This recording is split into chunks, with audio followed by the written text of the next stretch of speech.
الحمد لله رب العالمين وبه نستعين والعاقبة للمتقين ولا عدوان إلا على الظالمين والصلاة والسلام على أشرف الأنبياء وأعز المرسلين حبيب إله العالمين وما صل على محمد وآل محمد صلى الله عليه وعلى آله الطيبين الطاهرين المعصومين المظلومين وصحبه المنتجبين وعلى جميع أنبياء الله والمرسلين عباد الله إن خير كلام الله وخير هدي سيدنا محمد صلى الله عليه وآله وسلم. Mes frères et mes sœurs, vous les serviteurs d'Allah, les croyants et les croyantes, sachez que la meilleure des paroles est la parole d'Allah qui se trouve dans le Coran, et la meilleure personne qui a été guidée, c'est notre prophète Muhammad sallallahu alayhi wa alihi wa sallam. En ce jour, le jour du vendredi, nous sommes rentrés dans le mois de Sha'ban, et nous sommes aujourd'hui le vendredi, et comme vous savez mes frères et mes sœurs que ce jour du vendredi c'est un jour spécial pour les musulmans, c'est Sayyidul Ayyam, Afdal Yawm fil Usbu', c'est le meilleur jour de la semaine, Yawm al-Jumu'ah. Et en ce jour du vendredi, dans ce mois de Sha'ban, je me recommande à moi-même, puis à vous-même, mes frères et mes sœurs, la crainte de Dieu et la piété. Toujours, mes frères et mes sœurs, la meilleure recommandation que nous pouvons nous faire les uns envers les autres, c'est taqwa Allah. Afdal nasiha, meilleure recommandation que tu peux faire et que tu peux recevoir, tu fais et tu reçois aussi, c'est taqwa Allah. An-nasiha al-ula hiya taqwa Allah. Wal Qur'an al-Karim et le Coran, mes frères et mes sœurs, va dans ce sens-là. Allah subhanahu wa ta'ala, dans beaucoup de passages du Coran, il parle de la piété en termes de rappel, en termes d'héritage pour le croyant et de bienfait aussi. Amir al-Mu'minin alayhi salam wal aïma alayhi salam, ils vont aussi dans ce sens-là. L'imam Ali alayhi salam yaqul usikum, je vous recommande, usikum bi taqwallah. La première recommandation que je vous transmets, c'est la piété. Parce que c'est grâce à taqwallah subhanahu wa ta'ala, c'est grâce à la piété et taqwallah que nous, on peut réussir notre examen dans cette vie d'ici-bas. Si nous n'avons pas la piété, si wahad ma yakhafsh rabbi, malgré toutes les actions qu'il fait, si les actions que nous faisons ne sont pas précédées par la crainte et la piété, nos actions sont vaines. Parce que Allah subhanahu wa ta'ala dans le Coran al-Karim, il dit innama yataqabbal Allahu min al-muttaqin. Dieu accepte les actions. Cela qui veut dire qu'il y a beaucoup d'actions qui sont faites. Chaque personne, chaque individu fait. Chaque personne, chaque individu agit. Mais Allah subhanahu wa ta'ala, il dit dans ce verset du Coran qu'il accepte les actions de ceux qui craignent Allah, de ceux qui sont pieux. Ce qui veut dire qu'on peut agir, on peut faire des choses, on peut faire des actions sans crainte. Sans crainte. C'est pour ça que l'Aïma alayhi salam, ils insistent sur le fait de faire peu, mais le faire bien, que de faire beaucoup sans crainte. L'imam Ja'far al-Sadiq alayhi salam yaqul qalilul amal ma'a taqwa khayrun min kathir al-amal bila taqwa. Peu d'actions, tu fais peu. Tu peux faire rak'atin, mieux que 100 rak'a. Mais si ces rak'atin, tu les as fait avec piété, avec sincérité, avec khushu', mieux que si tu fais beaucoup et tu n'es pas présent dans ce que tu fais. La finalité, mes frères et mes sœurs, ce n'est pas la quantité, c'est la qualité. C'est faire les choses, les faire bien. Faire les choses pour se rapprocher d'Allah subhanahu wa ta'ala. L'imam yaqul qalilul amal ma'a taqwa khayrun min kathir al-amal bila taqwa. Et on profite de cette recommandation parce que nous sommes dans le mois de Sha'ban. Nous avons laissé derrière nous le mois de Shahr Rajab, qui est le mois sacré, parmi les mois sacrés qu'Allah subhanahu wa ta'ala nous a enseigné dans le Coran. Nous sommes à la veille, c'est le dernier mois avant le mois du Ramadan. Après le mois de Sha'ban, nous rentrons dans le mois de Shahr Ramadan al-Mubarak. Le mois de Sha'ban, il est spécial parce que le prophète sallallahu alayhi wa alihi wa sallam yaqul fi hadith Sha'ban shahri. Le mois du Sha'ban, c'est mon mois, il dit le prophète. Nasaba Sha'ban ila nafsih. Yaqulu alayhi salatu wa salam Sha'ban shahri. Rahim Allah man a'anani ala shahri. Le mois de Sha'ban est mon mois. Que Dieu fasse miséricorde à toute personne qui m'aide dans ce mois. Qui m'aide à quoi? Que pour lui, pour le croyant, pas pour Rasulullah. Faites de bonnes actions pendant ce mois du Sha'ban parce que c'est le mois du prophète sallallahu alayhi wa sallam. Embellissez vos actions par de bonnes actions. Faites de bonnes actions parce que lorsque vous faites de bonnes actions pendant ce mois, le prophète sallallahu alayhi wa sallam, il est heureux de voir sa communauté pendant ce mois qui est son mois lui. Sha'ban shahri. Rahimallahu man a'anani ala shahri. Que Dieu recouvre de sa miséricorde toute personne qui m'aide dans ce mois. Et ce mois, c'est un mois spécial. C'est une introduction, mes frères et mes sœurs, au mois du Ramadan. Il y a beaucoup d'actions qui sont recommandées pendant Shahr Sha'ban. Parmi les recommandations, jeûner, ne serait-ce que d'un jour. Ne serait-ce qu'un jour, mes frères et mes sœurs. Ne laissez pas passer un jour pendant ce mois. Vous avez les livres de Dua, les livres de Mafatih al-Jinad, de Muntakhab al-Hassani, qui vous expliquent la valeur et les récompenses qu'il y a lorsque la personne jeûne un jour dans le mois de Sha'ban. C'est le khayr al-baraka. Et Allah subhanahu wa ta'ala, à travers ces jours que vous jeûnez, il veut vous purifier. Le bénéfice vous en revient à vous et en revient à nous, mes frères et mes sœurs. Allah subhanahu wa ta'ala yaqul fi al-Qur'an al-Karim, et tout ce que vous voyez à travers les doigts, à travers les jeûnes que nous faisons, à travers les bonnes actions que nous faisons pendant les différents mois, en particulier le mois de Sha'ban, le bénéfice en revient à nous. Pourquoi? Parce que, comme je l'ai dit en introduction, c'est la piété. Et taqwa Allah subhanahu wa ta'ala, c'est al-hayat, c'est la vie, la vraie vie. Allah subhanahu wa ta'ala, dans le Qur'an al-Karim, il parle beaucoup de vie et de mort. Hayat el-maut. Il parle dans le Coran de la vie et de la mort. Et quand on lit réellement qu'est-ce que ça veut dire la vie et la mort, on voit que ce n'est pas la vie et la mort du corps. Ce n'est pas la vie et la mort du corps. C'est la vie et la mort du cœur. Parce que nous sommes vivants, nous mangeons, nous buvons, nous dormons, nous travaillons, nous faisons des activités. Et Allah subhanahu wa ta'ala, il parle dans le Coran qu'il y a une catégorie de personnes qui sont vivants, mais réellement ils sont morts. Et le prophète, il dit « Mayyitun bayn al-ahya » vivant, mayyit, un mort parmi les vivants. Allah subhanahu wa ta'ala yaqul fi al-Qur'an al-Karim « Bismillahir Rahmanir Rahim » « Ya ayyuhalladhina amanu » ô vous qui croyez. Ça, nous sommes concernés, nous les musulmans. Nous sommes concernés, mes frères et mes sœurs, par ce verset du Coran. Allah nous interpelle. Ya ayyuhalladhina amanu astajibu lillahi wa lirrasul. Ô vous qui croyez, les croyants, répondez à l'appel d'Allah et à l'appel du prophète. C'est-à-dire Allah subhanahu wa ta'ala, il nous appelle, venez à moi. Et le prophète sallallahu alayhi wa alihi wa sallam, il nous appelle aussi. Venez à moi. Astajibu lillahi wa lirrasul. Quel est l'appel? Il nous appelle à quoi? Astajibu lillahi wa lirrasul. Idha da'akum lima yuhyikum. Répondez à l'appel d'Allah, répondez à l'appel du prophète lorsqu'il vous appelle sur ce quoi vous allez vivre. Yuhyikum.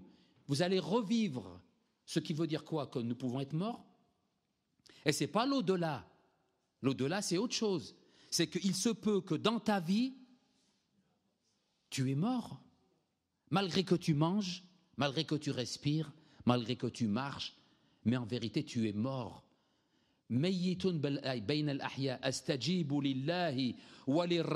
Parce que le verset est clair. إِذَا دَعَاكُمْ لِمَا يُحْيِيكُمْ. Répondez à l'appel. Et le Coran al-Karim, il donne aussi un autre sens à ce verset que j'ai cité auparavant. Dans un autre verset, il dit إِنَّمَا يَسْتَجِيبُ الَّذِينَ يَسْمَعُونَ. Et ceux qui répondent à l'appel, le premier verset que j'ai cité, أَسْتَجِيبُ لِلَّهِ وَلِلرَّسُولِ إِذَا دَعَاكُمْ لِمَا يُحْيِيكُمْ. Allah, il donne maintenant une catégorie. Quel est l'appel? C'est ceux qui entendent. C'est ceux qui écoutent. Alors ça veut dire qu'on peut être dans cette vie et passer à côté sans écouter. Puisque Dieu il dit Innama yastajibu alladhina yasma'un. Ceux qui répondent à l'appel, c'est ceux qui entendent, qui ne sont pas sourds. Tu peux être sourd, oui, tu peux être sourd. Summun, bukmun, umyun, fahum la yafqahun. Dans le Coran. Sourds, muets, aveugles, ils ne comprennent rien, ils ne ressentent rien. Tu peux être sourd, tu peux être aveugle, tu peux être muet, même si tu respires. À cause de quoi? Natijat, quelle est la cause? Al-qalb. Al-qalb, khatama Allahu ala qulubihim, wa ala sam'ihim, wa ala absarihim ghishawa. Si Dieu ferme, si Dieu met un sceau à cause de nos péchés, à cause de nos fautes, à cause de nos turpitudes, à cause de nos mensonges, à cause de notre mauvais comportement, à cause de notre langue, si Dieu met un sceau sur notre cœur, khatamallahu ala qulubihim wa ala sam'ihim, un sceau, c'est fini, tu t'entends rien. On te parle, Dieu te parle, ya ayyuhalladhina amanu, tu comprends pas. Tu es sourd à la parole d'Allah. À cause de quoi? C'est pas qu'Allah il veut pas, c'est à cause de les conséquences de ce que tu as fait, les conséquences de ce que tu es en train de faire. Les fautes, les frères, les sœurs, il y a des actions qui ont des conséquences dans notre vie de tous les jours. Ne croyez pas que ce que nous faisons dans notre vie quotidienne, elles n'ont pas une incidence dans notre cœur. Innama yastajibu alladhina yasma'un. Seuls répondent à l'appel ceux qui entendent. Il y en a, ils n'entendent pas. Il y en a, ils sont sourds à la parole de Dieu. Il y en a qui sont sourds à la parole du prophète et des imams, alayhim assalam. Il y en a qui sont sourds à la parole de sagesse, à la bonne parole. Seuls répondent à l'appel ceux qui entendent. Et qu'est-ce qu'il dit Allah subhanahu wa ta'ala? Innama yastajibu alladhina yasma'un wal mawta yab'athuhumullah thumma ilayhi turja'un. Et les morts. Ça veut dire il y a ceux qui entendent dans cette vie et il y a les autres. Il y a ceux qui entendent et qui répondent à l'appel, labbaik Allahumma labbaik, c'est ceux qui entendent, et il y a les autres qui sont morts. Puisque Allah subhanahu wa ta'ala, il dit dans ce verset du Coran, innama yastajibu alladhina yasma'un wal mawta, et les autres c'est les morts. C'est-à-dire ils sont morts, ils sont insensibles à la parole divine, insensibles à la parole de Dieu, mais à cause de quoi? À cause de ce qu'ils ont fait. Ce n'est pas Allah subhanahu wa ta'ala. Ce sont eux qui ont les conséquences de leurs actes. L'imam Sadiq alayhi salam, quand il parle des péchés et des fautes qui ont une incidence dans notre cœur, mes frères et mes sœurs, yaqul l'imam Sadiq alayhi salam, la waj'a. Le waj'a, c'est la douleur. Et là, avec ce hadith, on va voir où on se situe, nous, les croyants et les croyantes, mes frères et mes sœurs, dans notre vie quotidienne, lorsque nous faisons des fautes. Est-ce que nous avons la douleur, une douleur qui se dégage de notre cœur? Parce que l'imam il dit la waj'u awja' lil qulub min adh-dhanb. Il n'y a pas une douleur qui est plus douloureuse pour le cœur que de faire un péché. Quand tu fais une faute, tu sens la douleur. Tu sens quelque chose qui dans ton cœur, comme une douleur. Comme tu te fais mal, si tu frappes ta main sur quelque chose de dur et tu t'es fait mal à la main, tu sens la douleur tout de suite. Il y a une relation d'effet immédiat. lorsque tu frappes ta main ou tu frappes quelque chose sur ton corps. Eh bien, il dit l'imam, alayhi salam, lorsque tu touches ton cœur par un péché, quel qu'il soit, est-ce que tu sens la douleur? Est-ce que tu ressens une douleur, oui ou non? Parce que l'imam, il dit, il y a une douleur. Si tu ne ressens pas la douleur, il faut que tu te poses et que l'on se pose, nous, mes frères et mes sœurs, de véritables questions. La waj'u awja' lil qulub min adh-dhanb. Et il dit l'imam, alayhi salam, adh-dhunub da. Les péchés, ce sont des maladies. Aussi bien maladies corporelles, parce qu'il y a des péchés qui ont une maladie, même sur le corps, pas simplement le cœur. La jalousie, être envieux, ça broie le cœur. Quelqu'un qui est envieux, ça lui ronge son cœur, ça lui brûle son cœur.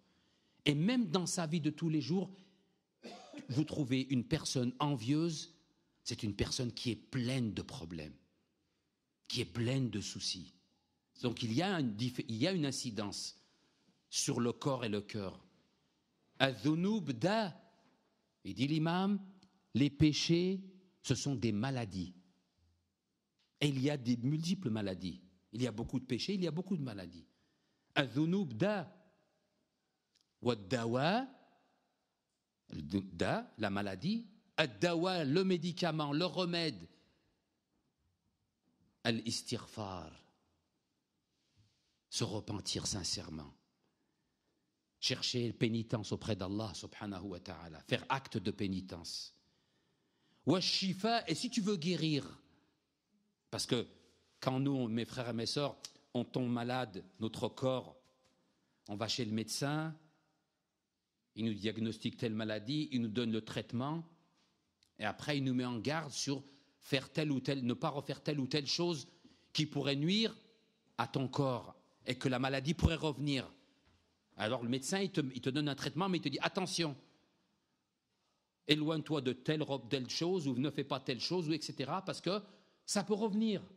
L'imam, il dit le cœur, le péché, c'est une maladie. Le traitement, c'est l'istighfar. Être toujours avec Allah subhanahu wa ta'ala dans une relation de chercher la pénitence et le pardon de Dieu. Et shifa, et pour se guérir de cette maladie, an la ta'oud, éloignez-vous de ces maladies, éloignez-vous de ces péchés. Ne faites pas tous les jours et chaque instant les mêmes fautes. À force de faire les mêmes fautes et les mêmes erreurs, cela devient pour nous une habitude. Et on ne fait même plus attention si ce que nous faisons c'est bien ou pas bien, tellement qu'on a l'habitude de mentir, tellement qu'on a l'habitude de faire la médisance, tellement qu'on a l'habitude de regarder ce qu'il ne faut pas regarder, d'écouter ce qu'il ne faut pas écouter, de dire ce qu'il ne faut pas dire. C'est devenu normal pour nous. Et ça, non, il faut faire attention. Allah subhanahu wa ta'ala yaqul innama yastajibu alladhina yasma'una wal mauta yab'athuhumullahu thumma ilayhi turja'un. Parce qu'il dit à la fin, Dieu, vous allez tous retourner à lui et vous allez rendre des comptes. Mes frères et mes sœurs, nous allons rendre des comptes. Dans le Coran al-Karim, Allah subhanahu wa ta'ala il parle de maladie. Fi qulubihim marad. Dans le cœur, fi qulubihim marad, fazadahumullahu marada. Il y a dans le cœur des maladies.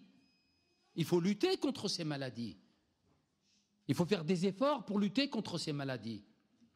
Parce que si nous complaisons dans notre état à faire les mêmes fautes, à dire les mêmes erreurs, les mêmes bêtises, et sans faire d'efforts, tu es la même personne hier, aujourd'hui, demain, négativement parlant. Fazadahumullahu marada. Dieu, il te donne encore plus de maladies. Tu t'enfonces parce que tu ne cherches pas à faire des efforts. Dans cette vie, mes frères et mes sœurs, tout est effort. Tout est effort. Vous voulez travailler? On ne peut pas travailler et rester à la maison. L'argent, il vient à la maison sans travailler, sans faire d'efforts. Non.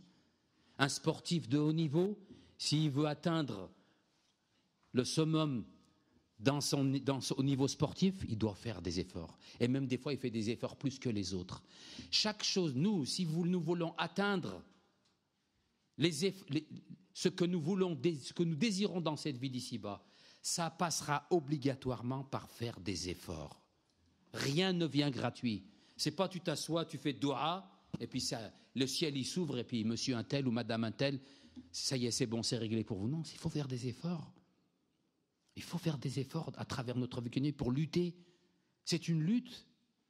Vous connaissez cette fameuse lutte qui s'appelle le djihad al-akbar, que le prophète Mohammed sallallahu alayhi wa sallam. Parce que le cœur, il a besoin de paroles et il a besoin d'écouter le cœur.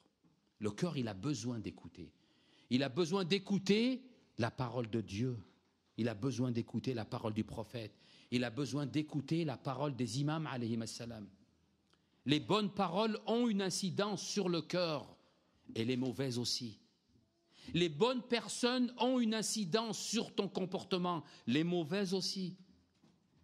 Tout a une incidence dans ta vie autour de toi. Tu n'es pas tout seul.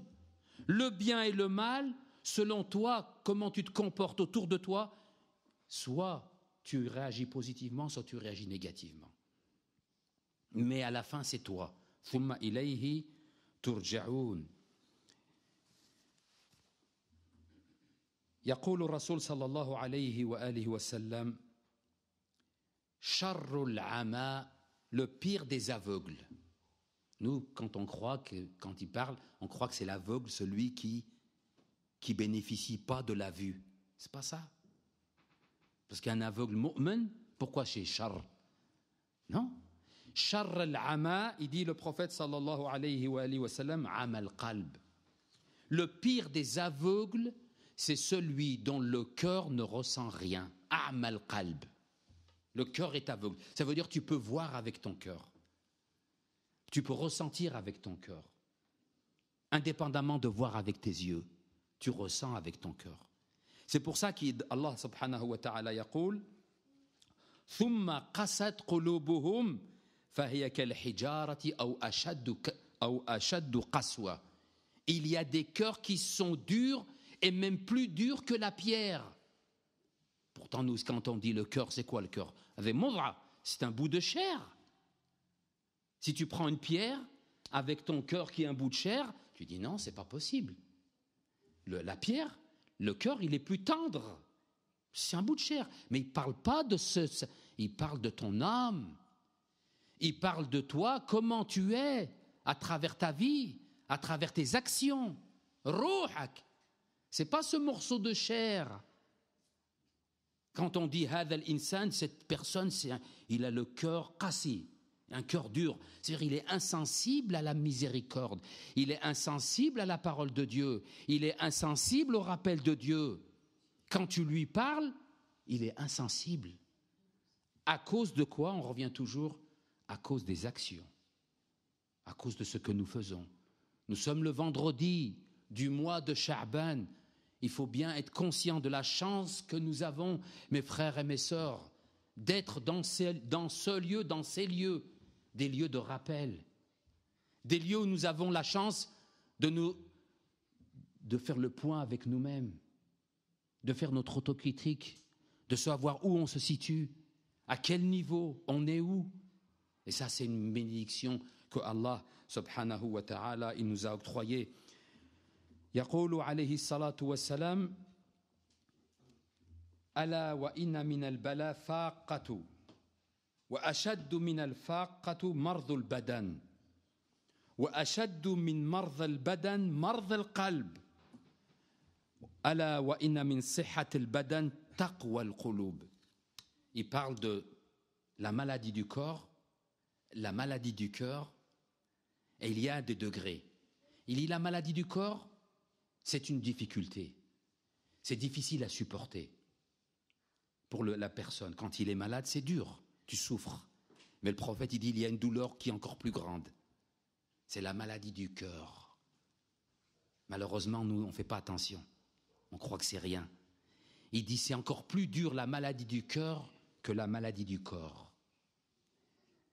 Et il dit Ala wa inna min sihat al-badan.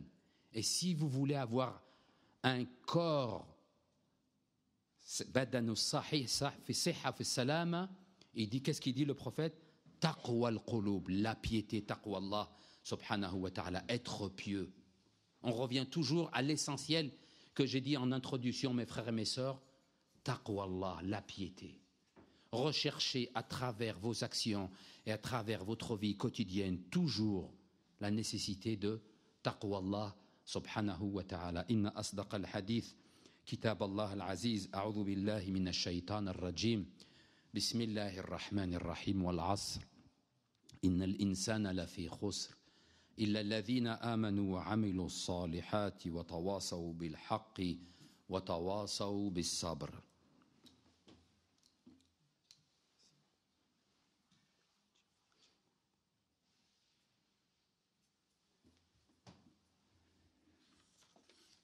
الحمد لله رب العالمين وبه نستعين والعاقبة للمتقين ولا عدوان إلا على الظالمين والصلاة والسلام على أشرف الأنبياء وأعز المرسلين حبيب إله العالمين أبي القاسم المصطفى محمد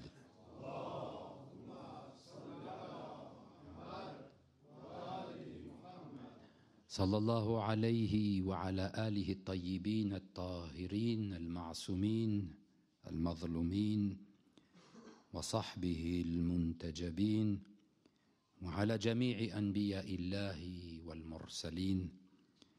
أما بعد، نشهد أن لا إله إلا الله وحده لا شريك له ونشهد أن محمدًا عبده ورسوله أرسله بالهدى ودين الحق ليظهره على دين كله ولو كره المشركون.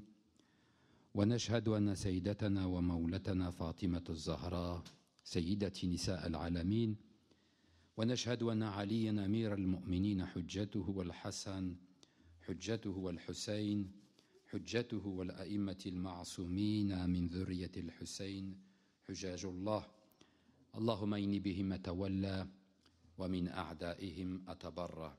أيها المؤمنون، قال الله الحكيم في كتابه المبين بعد أعوذ بالله من الشيطان الرجيم، بسم الله الرحمن الرحيم، يوم لا ينفع مال ولا بنون إلا من آتى الله بقلب سليم.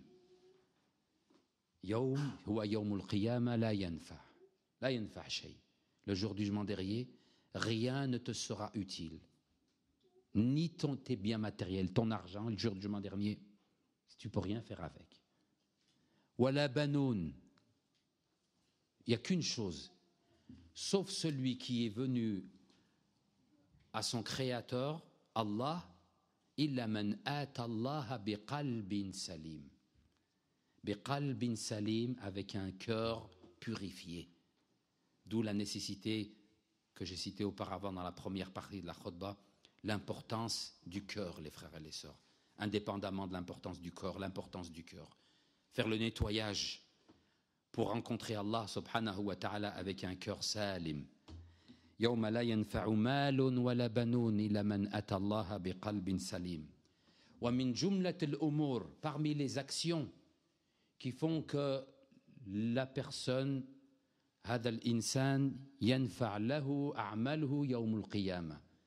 Il y a des actions qui sont bénéfiques pour l'individu, pour le croyant, le jour du jugement dernier. Une des actions, mes frères et mes sœurs, qui a une incidence et qui est très rapide, c'est l'amour que vous aurez et que vous avez, l'amour que vous avez et qui est quantifié, l'amour que vous avez du prophète Mohammed sallallahu alayhi wa alihi wa sallam et de sa famille.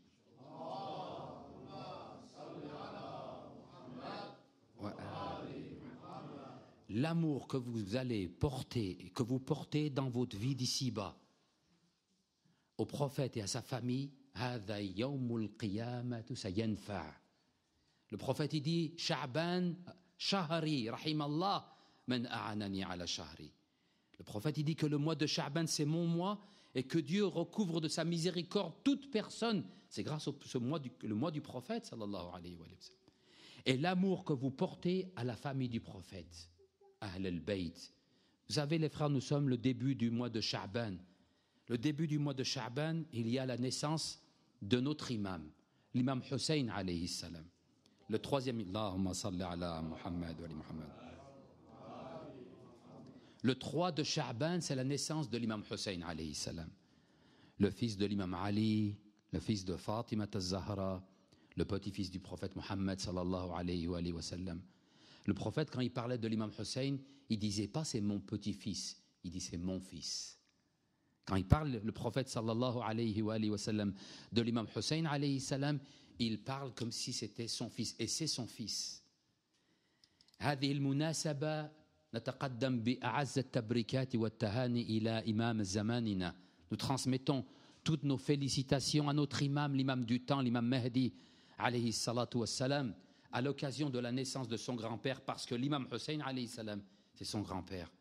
Et toutes nos félicitations vont à notre imam, l'imam Mahdi alayhi salam, pour la naissance de son grand-père, l'imam Hussein alayhi salam. Et sachez, mes frères et mes sœurs, que vous êtes conviés demain, à partir de 18h, à la célébration de la commémoration de la naissance de l'imam Hussein alayhi salam. C'est un signe de piété, car ces actions-là, ce sont des actions où Allah subhanahu wa ta'ala yaqul fi al-Qur'an al-Karim وَمَنْ يُعَظِّمْ شَعَائِرَ اللَّهِ فَإِنَّهَا مِنْ تَقْوَى الْقُلُوبِ. Celui qui donne de l'importance aux faits divins. Ce n'est pas de l'importance, yu'azzim. C'est encore plus important que le terme que je cite en disant important. C'est azim. وَمَنْ يُعَظِّمْ شَعَائِرَ اللَّهِ. وَالْمُنَاسَبَاتِ, et les commémorations. Lorsqu'on fait vivre une commémoration, que ce soit la naissance ou un décès du prophète ou de sa sainte famille, c'est un signe de piété. C'est un signe de piété et c'est un signe que Allah subhanahu wa ta'ala, il vous aime. Ne laissez pas passer cette occasion de créer le lien entre vous et le prophète et sa sainte famille. Mes frères et mes sœurs, Inch'Allah, demain, samedi à partir de 18h, Inch'Allah, vous êtes tous conviés à venir participer à la commémoration de la naissance de l'imam Hussein alayhi salam, et on aura plus de temps pour détailler la vie de l'imam Hussein alayhi salam et l'importance de notre imam alayhi salatu wassalam. Juste avant de terminer, Inch'Allah, il est de notre devoir de souhaiter la bienvenue, comme vous savez, le groupe des jeunes garçons